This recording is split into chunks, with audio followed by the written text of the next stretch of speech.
अशा तेव्हा ज्यांची आत्ता धावपळ विचार ऐकली की महाराष्ट्राची माझी सरकार बनते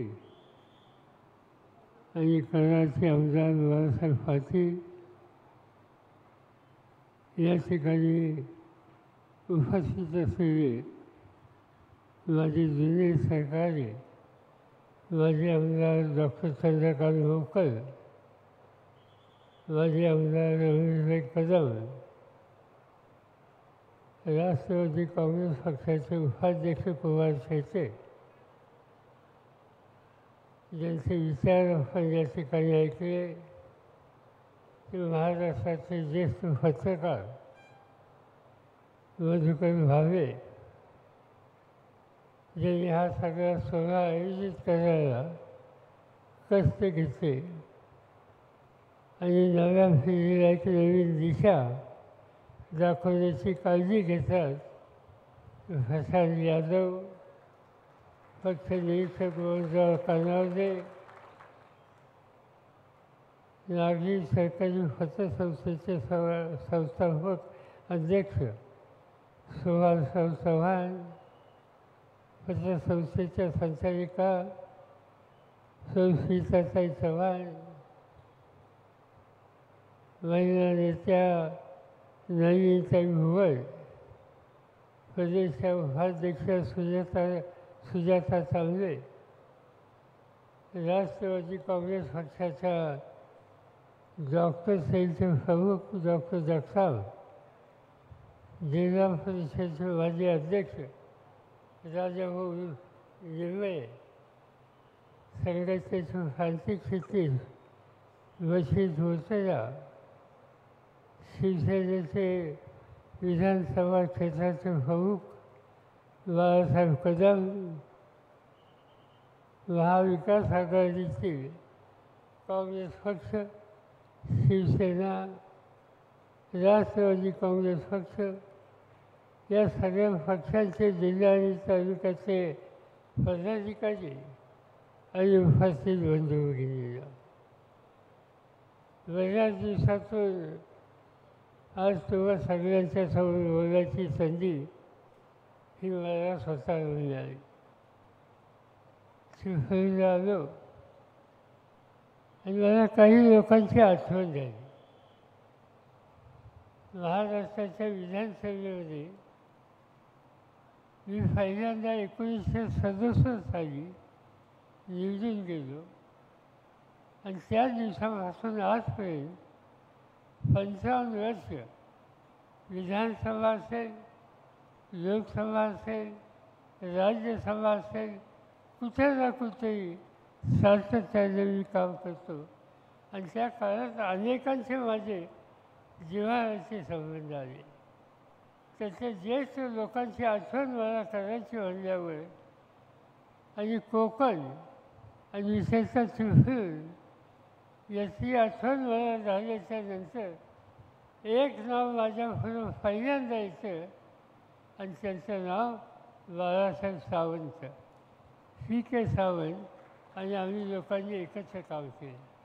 मला ज्येष्ठ होते पण एक अत्यंत स्वच्छ चरित्राचा, अतिशय निष्ठावान अशा प्रकारचा, संबंध महाराष्ट्राच्या काँग्रेस पक्षाचं नेतृत्व केलेला आणि महाराष्ट्राच्या उपमुख्यमंत्री पदापर्यंत पोचलेलं अशी व्यक्ती म्हणून बाळासाहेबांची आठवण ही त्या ठिकाणी आम्हाला लोकांना होते.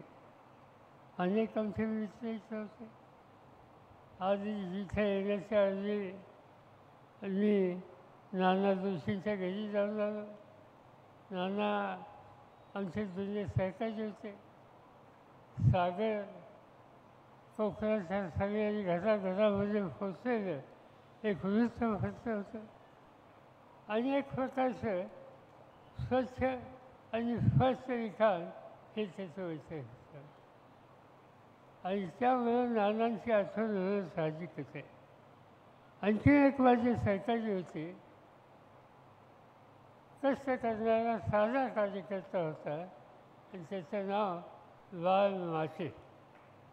लाल माते हे सुद्धा आमच्या श्रीमंतांच्या सरकारची होती. अशा अनेकांच्या मी काम या ठिकाणी केलं. गोविंदराव निकम आणि मी देशाच्या लोकसभेमध्ये बरोबर होतो. एका संघटनेमध्ये काम करतो. महाराष्ट्रामध्ये राज्य सरकारी बँक एक मोठी बँक आहे आणि त्या बँकेमध्ये अध्यक्षपद कुणाला करावं हा प्रश्न आम्हा लोकांच्या समोर आला. मी राज्याचा प्रमुख होतो आणि हे सांगितलं की काम द्यायचं असेल तर तुम्ही गोविंदरावला त्या ठिकाणी अध्यक्ष करा. गोविंदराव निकमांना त्या ठिकाणी अध्यक्ष करायची भूमिका आम्ही लोकांनी त्या काळामध्ये घेतली होती.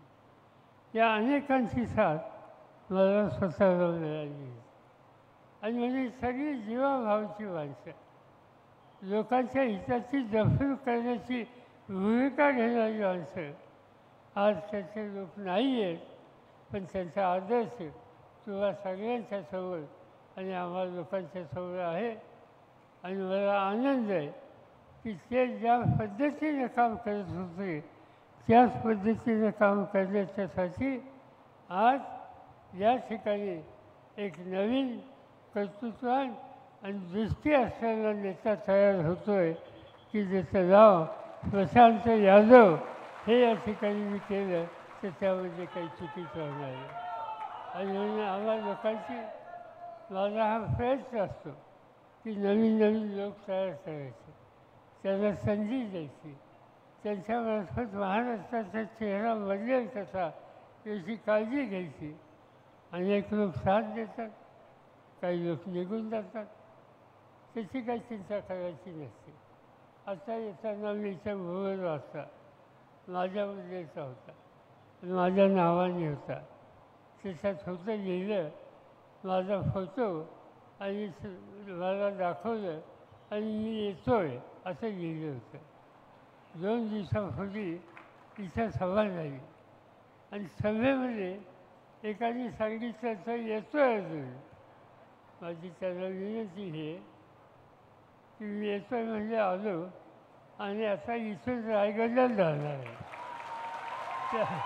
त्यामुळे मग मी रोह्याला येतो आहे का आणखीन कुठे येतो आहे त्याचा पत्ता लवकरच कळेल. त्याला काय फारसा वेळ लागणार नाही हे या ठिकाणी मला सांगायची गरज आहे. आज ज्यांच्या हातात सत्ता आहे त्या सत्तेचा वापर योग्य पद्धतीने केला जात नाही. ते राज्य पातळी असो, केंद्र पातळी असो. ज्याचा उल्लेख आता बाळासाहेब सावंतांनी केला.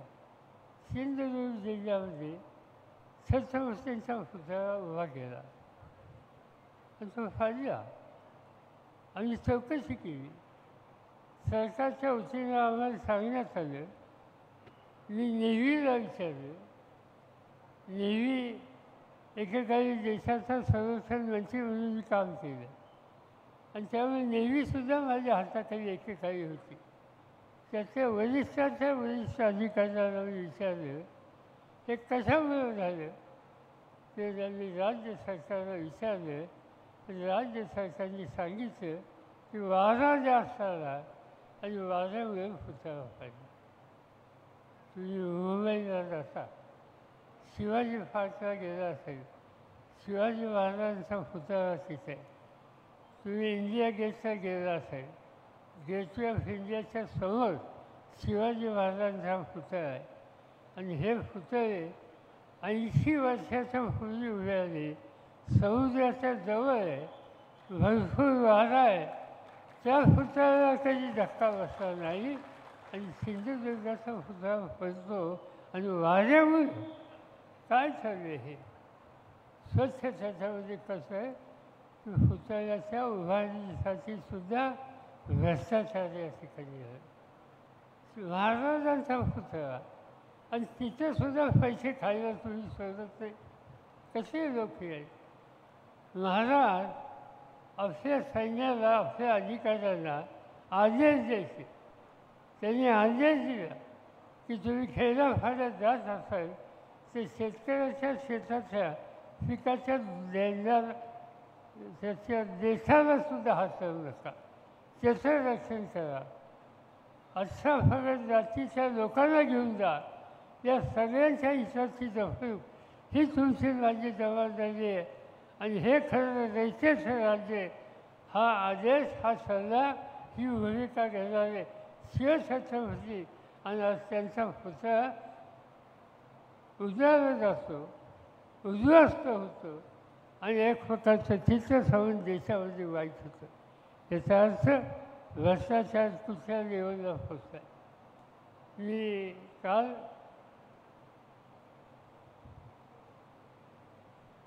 सातारला आलो आणि सातारला हेलिकॉप्टरने आलो आणि नंतर मला कराडला जाऊन इथे यायचं होतं. माझी एक सवय, वेळ असला तर मी शक्यतो गाडीने प्रवास करतो. का तर आजूबाजूचं फीक बघता येतं, रस्त्याचे लोक भेटतात, काही निवेदनं देतात, त्या निवेदनामध्ये त्यांचे काही प्रश्न असतात, लोकांशी बोलता येतं, एकंदर विकास कसा झाला बघता येतं, रस्ते कसे आहेत हे बघता येतं. आणि म्हणून मी ठरवलं की हेलिकॉप्टर माझ्याकडे होतं, पण मी सातारला हेलिकॉप्टर सोडलं आणि सांगितलं त्यांना की आज दुपारी चिपळूणला या. मला हेलिकॉप्टरच्या पायलटने सांगितलं तुम्ही चिपळूणला जाणार. म्हणजे हो. म्हणजे मग हेलिकॉप्टर नाही घेऊन जा. नाही म्हणजे मला गाडीने जायचं. त्यालाही आश्चर्य वाटलं. मी गाडीने आलो आणि मी कराडचे चिपळूण प्रवास केला.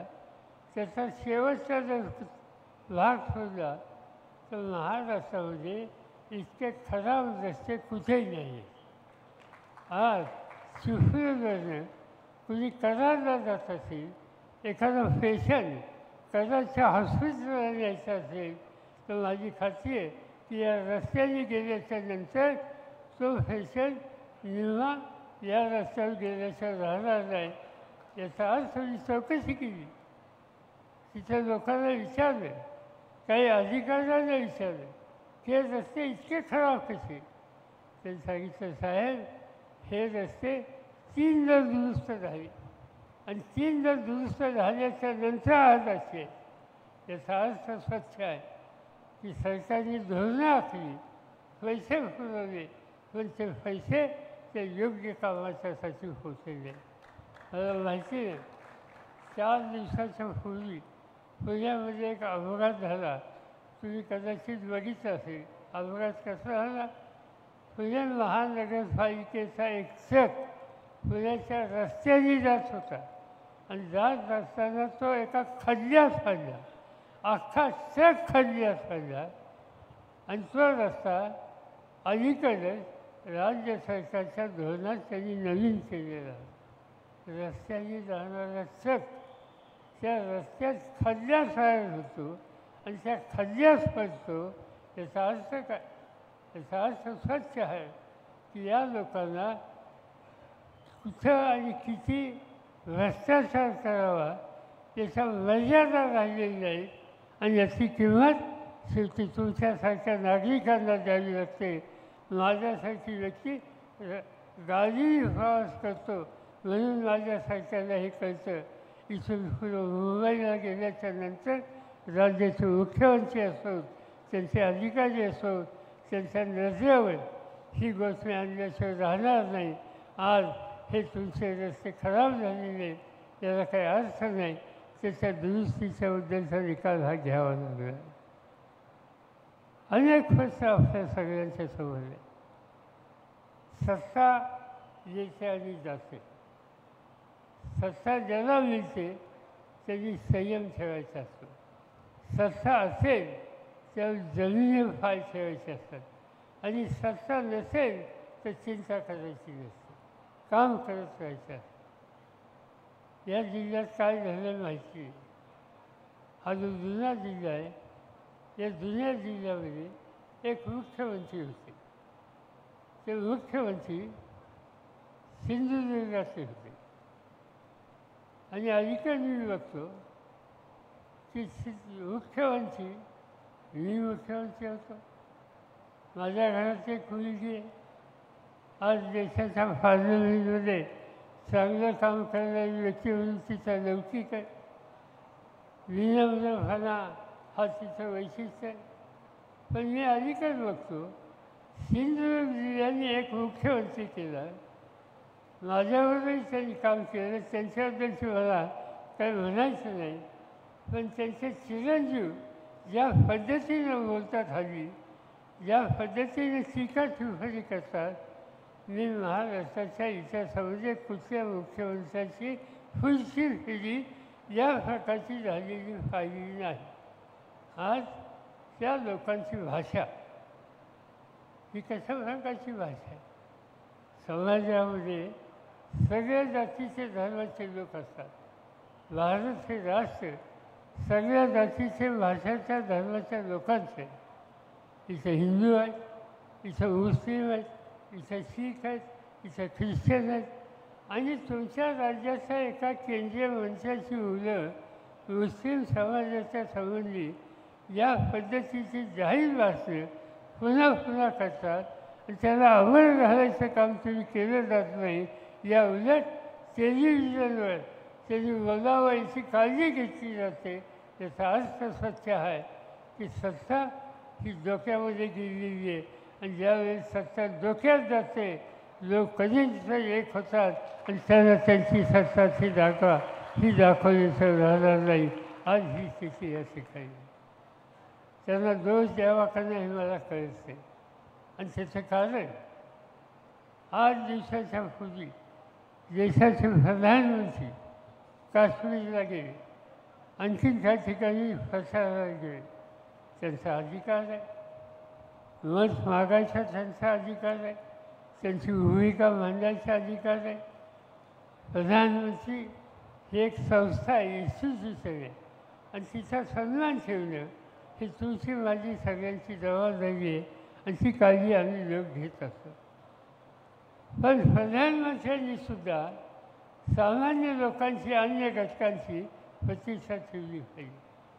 प्रधानमंत्री गेले त्या ठिकाणी.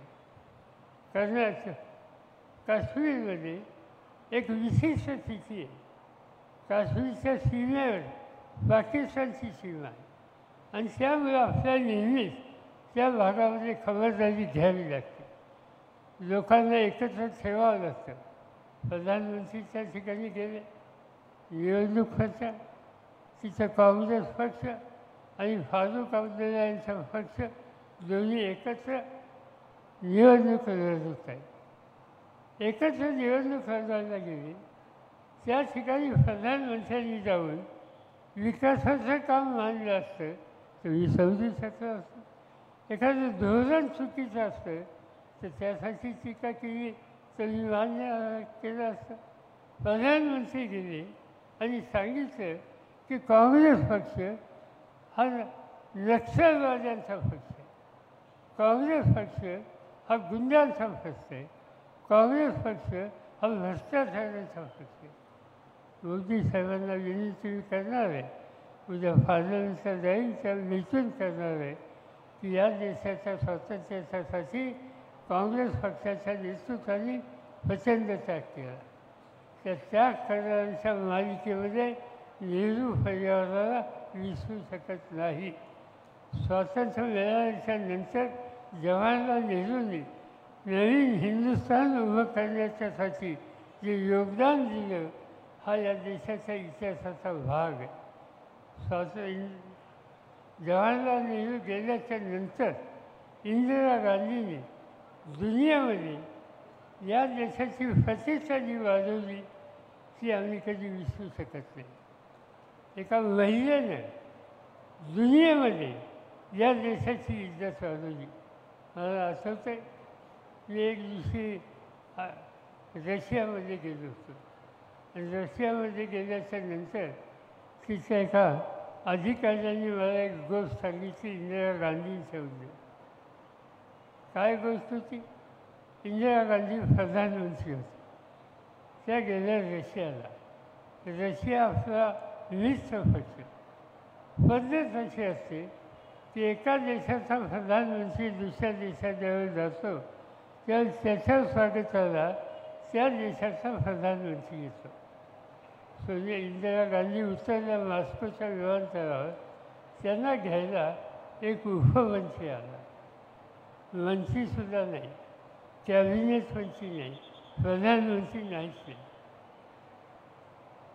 तिथं प्रधानमंत्र्यांच्यासाठी उतरायची जागा आहे, त्याला क्रेमलिन म्हणतात. तो वाडा होता, राजवाडा आहे. इंदिरा गांधींची व्यवस्था क्रेमलिनला केली होती. इंदिरा गांधी उतरल्या विमानात, त्यांचं स्वागत करायला कोणी नव्हतं. भारताचे राजदूत त्या ठिकाणी होते. त्यांनी सांगितलं इंदिरा गांधींनी, माझी व्यवस्था कुठे आहे? त्यांनी सांगितलं क्रेमलिनमध्ये रशियाच्या सरकारने केली. इंदिरा गांधींनी सांगितलं तुमचं घर कुठे आहे? ते त्याच्या जवळ आहे. त्यांनी सांगितलं की क्रेमलिनला जायचं नाही, भारताचा राजदूत इथं जातो, तिथं जायचं आणि गाडी तिथं घ्या. प्राईम मिनिस्टरच्या आपल्या गाडी भारताच्या राजदूताच्या घरी गेली आणि त्या ठिकाणी इंदिराजी तयार झाल्या. तिथं राजदूताच्या घराच्या जवळ भारताचे अन्य अधिकारी असतात. त्यांच्या मुलांना इंदिरा गांधींनी बोलवलं आणि त्या ठिकाणी मुलांच्यावर खेळत बसल्या. तिकडं रशियाचे प्राईम मिनिस्टर वाट बघत होते आणि ह्या मुलांशी खेळत होते. शेवटी रशियाच्या प्राईम मिनिस्टरनी त्यांचे डेप्युटी प्राईम मिनिस्टर यांना भारताच्या राजदूताच्या घरी पाठवलं आणि इंदिरा गांधींची माफी मागितली की तुमचं स्वागत आम्ही राज्य शिष्टाचाराप्रमाणे केलं नाही. इंदिरा गांधींनी असं त्यांच्या प्रधानमंत्र्यांना सांगितलं, प्रश्न इंदिरा गांधींचा नाही. मी 80 कोटी भारतीयांचा प्रतिनिधी म्हणून इथं आलेलं आहे. त्यांचा जर अपमान असेल तर मला कशाची किंमत नाही, सगळं मी सोडायला तयार आहे. पण हिंदुस्थानच्या 80 कोटी लोकांची इज्जत ही माझ्या दृष्टीनं जास्त महत्त्वाची आहे. ही भूमिका इंदिरा गांधींनी केली. त्या इंदिरा गांधींची हत्या झाली आणि आज देशाचे प्रधानमंत्री म्हणतात की या कुटुंबांनी देशाला लुटलं. काय वाचलं पाहिजे बोल आहे. राजीव गांधी देशासाठी सगळं दिलं, त्यांची हत्या त्या ठिकाणी झाली. आणि हे झालं असताना सुद्धा त्या गेल्याच्या नंतर त्यांच्या पत्नी सोनिया गांधी की ज्यांच्या विरुद्ध आम्ही लोकांनी काही राजकीय भूमिका घेतली होती, पण या देशाचा हिताचा भ्रष्ट आला, त्या सोनिया गांधींनी परदेशात परत जायचा विचार कधी केला नाही. त्यांनी विचार केला की या देशाची बांधिलकी ठेवायचा आणि त्यांची पुढची पिढी आजही या देशाच्या भल्याचा विचार करतात. एवढा त्याग करणारी, देशाच्या संबंधी आस्था दाखवणारी ही पिढी असताना प्रधानमंत्री म्हणतात हे भ्रष्टाचाराची चोरी आहे, हे भ्रष्टाचाराचं घर आहे, भ्रष्टाचाराच्या 3 पिढ्या आहेत. माझ्यासारख्याला आश्चर्य वाटतं की देशाचा प्रधानमंत्री कसं या पद्धतीनं बोलू शकतात. आणि त्यामुळे साहजिकच आहे, ज्यांच्या हातात सत्ता आहे त्या सत्तेचा गैरवापर केला जातो. त्या सत्तेचा गैरवापर करून तुमच्या मूलभूत प्रश्नाची सोडवणूक करण्याची जी जबाबदारी आहे त्याच्याकडे लक्ष दिलं जात नाही. आणि त्यासाठी आज या देशामध्ये परिवर्तनाची गरज आहे. आणि ती परिवर्तनाची गरज काही प्रमाणात तुम्ही लोकांनी भागवली. तर लोकसभेच्या निवडणुकीमध्ये प्रधानमंत्री देशात जात होते 400 पार, 400च्या खाली नाही या प्रकारच्या जागांचा हिशोब बांधत होते. ते 400 पार ही भाषा बोलणारे मुख्य प्रधानमंत्री त्याला भारताच्या जनतेनं 240 जागा दिली. आज चंद्रबाबू नायडू आणि नितीश कुमार या 2 मुख्यमंत्र्यांची मदत झाली नसती तर दिल्लीचं मोदीचं सरकार हे तयार झालं नसतं. पण तरी अजूनही याचं काही शिकलं पाहिजे त्या प्रकारची भूमिका घेतली जात नाही आणि त्या प्रकारची पावले टाकली जातात. आणि म्हणून आपल्याला आज एक वेगळ्या निवडणुकीला जावं लागेल. आता देशाची निवडणूक झाली. देशाच्या निवडणुकीमध्ये महाराष्ट्राच्या जनतेने तुम्ही लोकांनी चांगली साथ आम्हा लोकांना दिली. मागच्या 5 वर्षाच्या पूर्वीच्या निवडणुकीमध्ये काँग्रेसचा 1 खासदार निवडून आला. माझ्या पक्षाचे 4 खासदार निवडून आले. यावेळेला आम्ही ठरवलं एकत्र जायचं. एकत्र गेलो, जनतेसमोर भूमिका मांडली आणि जनतेने 48पैकी 31 खासदार आमचे निवडून दिले. राष्ट्रवादी काँग्रेस पक्षाने फक्त 10 जागा लढवल्या. त्या 10च्या 8 जागा निवडून आल्या आणि लोकांनी संधी दिली. याचा अर्थ लोकांना आमची भूमिका पटलेली आहे. आणि म्हणून मी महाराष्ट्राच्या कानाकोपऱ्यात जातो आहे आणि सांगतो आहे की तुम्ही देश पातळीवर योग्य निकाल घेतला. आता महाराष्ट्र नीट करायचं असेल, प्रगतीच्या रस्त्यावर यायचं असेल, रस्ते आणि बाकीच्या गोष्टी सुधारायच्या असतील तर महाविकास आघाडी की जी काँग्रेस पक्ष, राष्ट्रवादी काँग्रेस पक्ष आणि उद्धव ठाकरेंच्या नेतृत्वाखालचा शिवसेना पक्ष आणि अन्य छोटे डावे पक्ष आम्ही सगळेजण एकत्रितपणे जाऊन तुम्हाला शब्द देतो की तुमच्या ताकदीच्या जोरावर देशाचं महत्त्वाचं राज्य म्हणून महाराष्ट्र केल्याशिवाय आम्ही राहणार नाही. साधी गोष्ट आहे. माझ्याकडे राज्याची सूत्र होती. कोकणासाठी काही करावं अशी चर्चा होत होती. एक निकाल मी घेतला, रोजगार हमीवर फळबाग. फळबाग त्याचा परिणाम काय दिसतो? मी अनेकदा हेलिकॉप्टरने जात असतो इथून गोव्याला किंवा या भागात आणि ज्यावेळेस माझं हेलिकॉप्टर कोकणात जातं आणि नजर खाली जाते, सगळे डोंगर काजूची झाड आहे, आंबाच्या ठिकाणी आहे, हिरवगार चित्र आहे, चित्र बदललेलं आहे.